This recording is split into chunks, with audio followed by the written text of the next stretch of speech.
So super excited, super enjoyable journey. I've been wanting to see a Gila monster for a long time. In the last video we got interrupted, but I wanted to share a story, cut to the chase a little more, about Ray Harmon.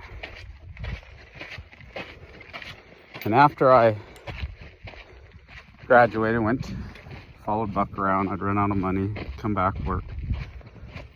I stayed with Ray Harmon while I was in Tucson. And I started by coming back to classes here in Phoenix and riding colts out at his place, because my dad and I had a big falling out. And I'd get a bunch of colts. He had found me some colts to get started, and then I'd advertised, and I'd gradually get busier and busier, and I'd have less time to go to classes for college because I was busier riding horses. And so I would still sit in on some of my friends' classes there at U of A as time went on, but I just got busier and busier because the horses are what I'd want to do. But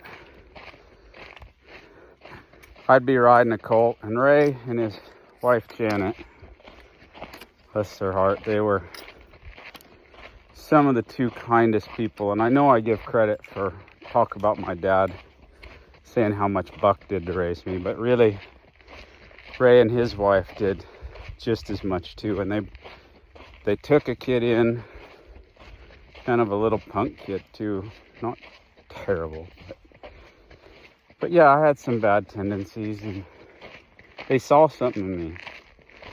And Ray, he was like my best friend.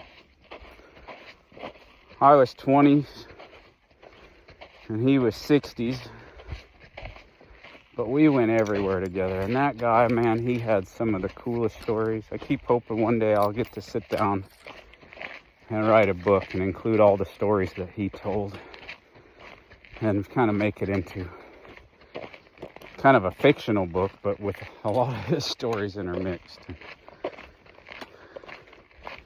I'll share some of those stories later. But Ray, like, I'd be riding colts and he'd always make you laugh. He wanted you to have a good time and have that enjoyable journey. And yeah, somewhere life got hard and I got busy making a living and forgot that fact. I'd always talk about it, but until this hike, like, I'd be riding a colt and that colt would just be bucking like crazy, in trouble. And Ray'd be like, "You want me to rope him for you?" And of course,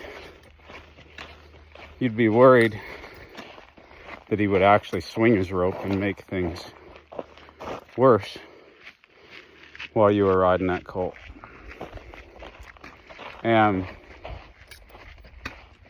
he never did, of course, but you'd get tense and tight, and then you realized he was joking, and you'd muster up a halfway laugh, and that halfway laugh would be enough to relax you, maybe to let that colt settle, and he'd turn into maybe a lope there while you were starting him.